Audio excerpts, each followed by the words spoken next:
Ayan mga katrabaho, nandito na tayo sa goat house. Ginagawa natin dito.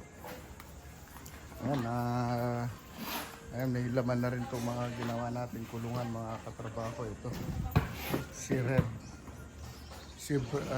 Red and white.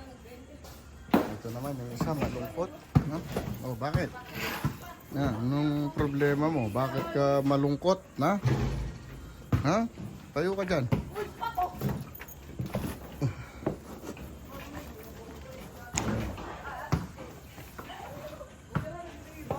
Tapos yun dito, ayan, ito na yung ginawa nating kulungan. May mga, ano na, may mga laman na mga katrabaho. No? Tapos ito, napakadami na naman na kalat ng kanilang bodega rito. No? Yusin natin mamaya. Ito, tignan natin yung mga ano rito ngayon. Ito, napakalaki rin ito mga katrabaho. So, ano rin yan, bulugan, barako tawag nila. Ito na yung bagong gawa nating kulungan. Ayan, meron na rin, nakapasok na rin sila dito mga katrabaho, nakakawala na. Ayan, nakakain na rin sila. Ito yung mga ginawa natin. Tapos ito, lalagyan natin ng pinakatakip. Mga katrabaho, kaya gawin na rin natin yan.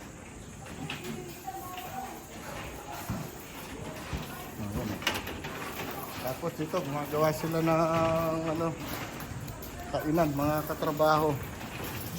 Tapos kayo kilalam, di nang tayo naman kanina na. Kanya po, oli na niya ka no. Kaya, baka represent yung mga kakain. Ayan, malagyan daw na yung pulo. Pati kaya ito, magpapit ka naman ka rin. Anong mga tapon mo kanina? Oo.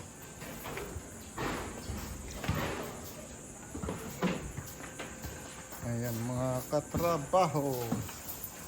Ito na. Mayan na.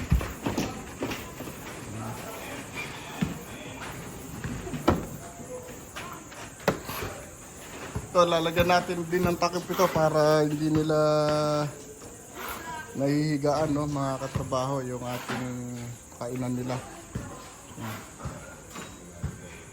Ito, napakaganda, oh.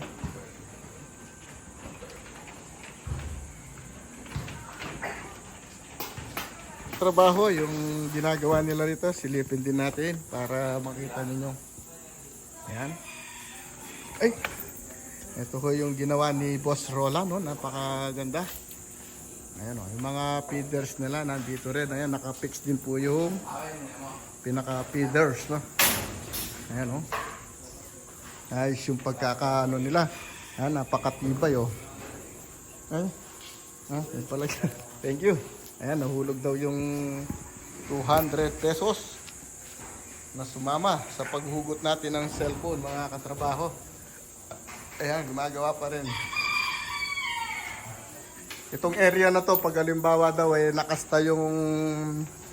nakasta si Tantan, dito daw siya ipapasok, mga katrabaho. Ayan, itong area na to, mga mga kambing, no? Bawa, nakasta siya, hindi siya pakakainin muna ng 2 araw yata. O, ayan, no? Dito yan, yung pinaka-area na to. Tapos ito, mga pagalibaw, dito nila papakainin. Lalabas lang nila dito sa lugar na ito, mga katrabaho. Ngayon, pag gusto nilang painitan or gusto nilang mag-sunbathing yung mga kambing, dito sila lalabas. Dito sila hihiga, mga katrabaho. Ayan, tapos dito, meron din silang sunbathing din dito, mga katrabaho. Ayun, napakaganda rin tignan ngayon dito. Dahil naka-simento na lahat siya, mga katrabaho. Kaya ganito po yung purpose ni Boss Rola ng ginawa nila. Para in case na limbawa umulan ng malakas. Dahil kasi ito dati lupa, no? Meron siyang dating lupa. Ngayon ginawa na lang siyang parang hagdan. Kasi ang dadaan dito higante. Kaya malalaki yung mga step niya, mga katrabaho, no? Kaya ginanito lang po siya, mga katrabaho, in case na limbawang umulan, at least yung tubig, ay yung lupa, hindi bababa dito sa ilalim. Kasi pag yung lupa umagos dito sa baba, medyo mahihirapan sila na mahihirapan sila na maglinis dahil meron siyang dun sa ilalim dun, butas mga katrabaho, kasi pag yun ang natakpan, no? Natakpan ba? Tama ba sa Tagalog yun? Pag yun ang naano sa butas, mahihirapan na sila mga katrabaho. Tignan nyo, pati sa ilalim pwedeng tulugan. Napakaganda rin, no? Ayan, no? Ayan, ganun ang purpose nito, para walang tubig na bababa rito, ay lupa, no? Ayan, kung yun yung makikita sa ating vlog o sa video natin. Yung mga kambing rito, napakasaya. Pag binuksan nila rito, lahat ng pintuan na yan, ay magsisitakbuhan sila rito, parang playground, no? Ayan, parang playground nga naman to mga katrabaho. Lahat ay marami silang iniikutan. Tapos ayun, naglalagay na parang cladding dito sa labas para kung uulan naman ay hindi sila maano rito, medyo mababasa mga katrabaho. Mauulanan, no? Dahil ang kambing ay medyo pag sobra yung basa mahina sa lamig. Siguro bigyan na lang sila ng jacket, no?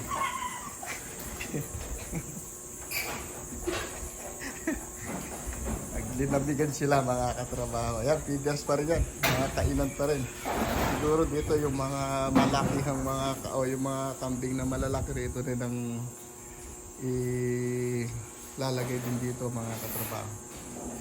Ayan, trabaho na tayo dahil kanina pa ako na vlog dahil wala pa tayo sa kondisyon na pagtatrabaho. Kumukuha pa lang tayo ng konting kondisyon sa pagtatrabaho. Ayan, napakaganda. Tulungan na yan. Talagang pinaggastusan po ni Sir Bato. No? Ayan, ayan mga katrabaho. Ito po yung gagawin natin, yung doors, no? Kamukha po nung ating ginawang ganito mga katrabaho. Ito yan, no? Ito yung finished product natin mga katrabaho. Ayan. Lalagyan pa rin natin ng pang-ano niya. Yung gitna. Ito. Hindi po napakagandang tingnan niya. Ito medyo malamig, no? Gawa nung ayan, nilagyan natin siya ng hardiplex sa bubong. Kaya medyo may kalamigan ng kaunti mga katrabaho. Hindi siya masyadong mainit, no? Kung kumpara natin dun sa mga una, kumbaga ito nagbigay lang tayo ng konting suggestion kay Sir Bato na kung paano natin siya palalamigin or yung totally na malamig mga katrabaho. Yan, kaya yan, madamba yung mga kambing. Tapos ito, huwag lang natin nilang ayaan na nakatanggal, no? Para ayan, yung mga pinaganuhan nila, ayan, sinusunog na natin dito para maubos agad yung mga kahoy nilang pinagkainan ng mga kambing. Hindi nila na naiipon na gaya ng karami sa likod, no? Sobrang dami na yung mga naiipon nila. Kaya pinapasunog na natin kagad mga katrabaho. Okay? Sana natin yung pagtatrabaho kahit na hindi muna tayo magbibideo. Mga katrabaho, naka-ilang blade na tayo, 3. Medyo matagal lang siyang ginagawa dahil tayo lang wala tayong labor mga katrabaho. Ayan, bali na-i-frame na rin natin siya rito. Ayan, kaya lang isisilant muna natin dun sa labas para hindi na tayo magsilant dito mga katrabaho. Tayin lang natin yung sealant. Ayan. Ayan, napakaganda naman yung pagkakagawa niya mga katrabaho. Naka 45 pa siya. Ayan. Para malinis tignan mga katrabaho. Tawag ko dyan ay burst mga katrabaho. Kahit umulan naman siya dito lang po siya magbabagsak po dun po sa labas mga katrabaho, no? Okay, hiramin muna natin yung sealant mga katrabaho. Ngayon mga katrabaho, ayan, tapos na natin yung ating loopers, hindi loopers, oh, ayan na natin, natapos na rin natin siya ng mga katrabaho. Nasaraduha, kaya lang problema yan sa likod. Gagamit na lang tayo ng hagdanan siguro mga katrabaho. Para pag ginawa natin yung sa likod.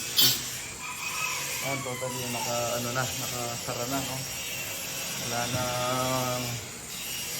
naka-open. Ibig sabihin, sarado na yung dito sa labas. Mga katrabaho. Ayan. Ang ganda na. Okay, labas na natin yung gamit natin. Dahil baka kainin ng kambing ito, mga katrabaho. Matatakaw pa naman yung mga kambing na yan. Dito tayo, kunin mo yung ano natin dyan, apakan, no? At ito na rin natin yan para wala na tayong babalik-balikan dyan, mga katrabaho.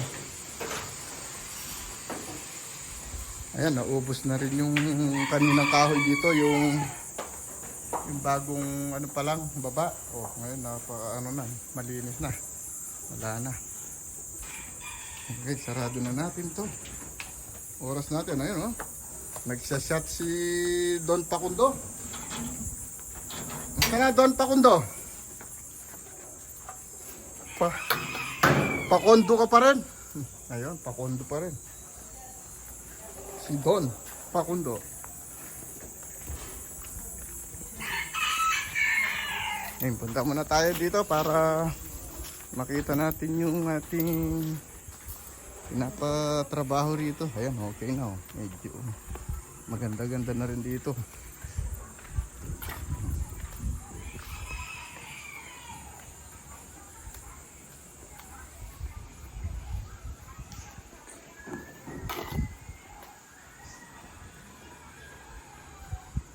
Pala yung ating gagawin mga katrabaho, bali itutuloy na natin yung ginagawa natin pinaka plastic niya dito.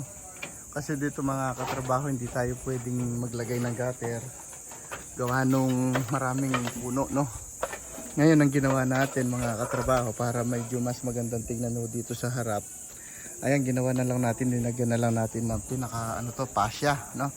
Yung pinaka pasya natin, sagad natin siya rito. Tapos yung gagawin natin na pinaka parang takip niya dito sa yero, ang purpose po nito mga katrabaho, ang ginawa ko po rito para ay hindi siya or hindi tamaan po yung pag naglalaro sila ng basketball. Dito naglalaro ng bola mga katrabaho. Ito at sa safety siya rito mga katrabaho, hindi siya tatama dito sa pinaka yero. Dahil ito kasing yero ay medyo matalim mga katrabaho, kaya ang ginawa natin ay nigyan natin ng pinaka cover, no?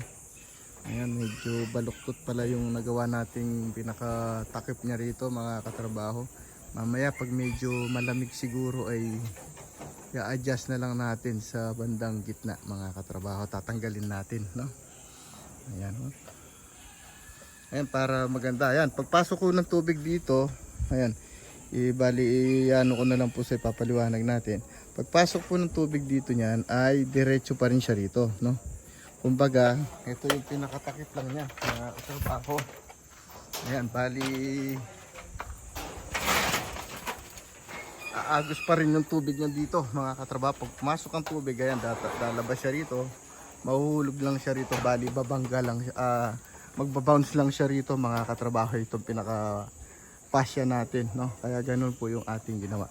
Ayan, kung yung makikita, ang laki ho ng pagkakaiba niya rito, oh. Kaysa yung wala siyang pasya at saka cover na dito sa ating yero. Yun nyo. Kaya mas malinis siyang tignan, no? Kaysa ho dito mga katrabaho. Kung lalagyan ko lang siya ng pinaka pasya tapos wala na siya, nakalitaw lang yung yero, medyo pangit po siyang tignan, no? Okay. Trabahuin ko muna para hanggang mamaya ay makita na natin yung finish natin. Kaya lang di po tayo talaga tuloy-tuloy yung pagbablog natin gawa nung siyempre marami tayong mga dinadaanan na trabaho, kaya hindi po tayo dire-diretso, no, yung pagbablog natin. Okay, sobrang init po ngayon, no, mga katrabaho. Mainit na naman ang panahon. Ayan, mga katrabaho, ito na yung ating ginagawa. Ito, nakakabit na yung isang plasting pasya, no? Ang tawag po rito ay plasting pasya po yan mga katrabaho, dahil pati yung pinakailalim niya ay nakaano na rin, pa-safety na rin siya mga katrabaho, hindi na rin siya makikita, no? Kaya ang tawag dyan ay flashing plastic fascia. Ito, nakikabit na natin yung pinaka-fascia natin mga katrabaho. Ayan, susunod na natin yung pinaka-cover natin. Ito, ganito po yung pinagawa natin siya. Ganyan po yung itsura niya mga katrabaho. Tapos ito ay ikakat din natin siya rito mga katrabaho. Kukunin din natin yung sukat nung yero natin, no, mga katrabaho. Okay. Ayan, mga katrabaho, natapos na rin natin. Ayan, napakaganda na.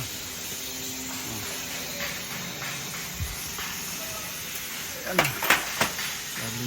na-cover na natin yung ano natin.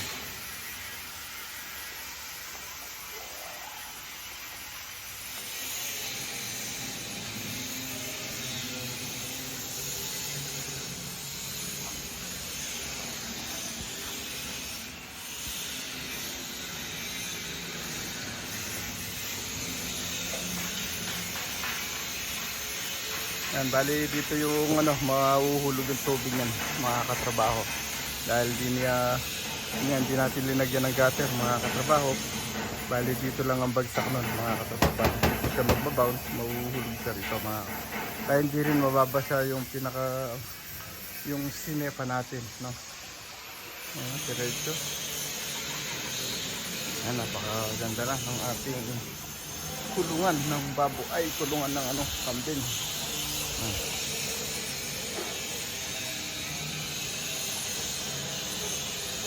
Yan, talagang quality yung pagkakabubungan niya, oh. Yung pagkakalapero, mga katrabaho.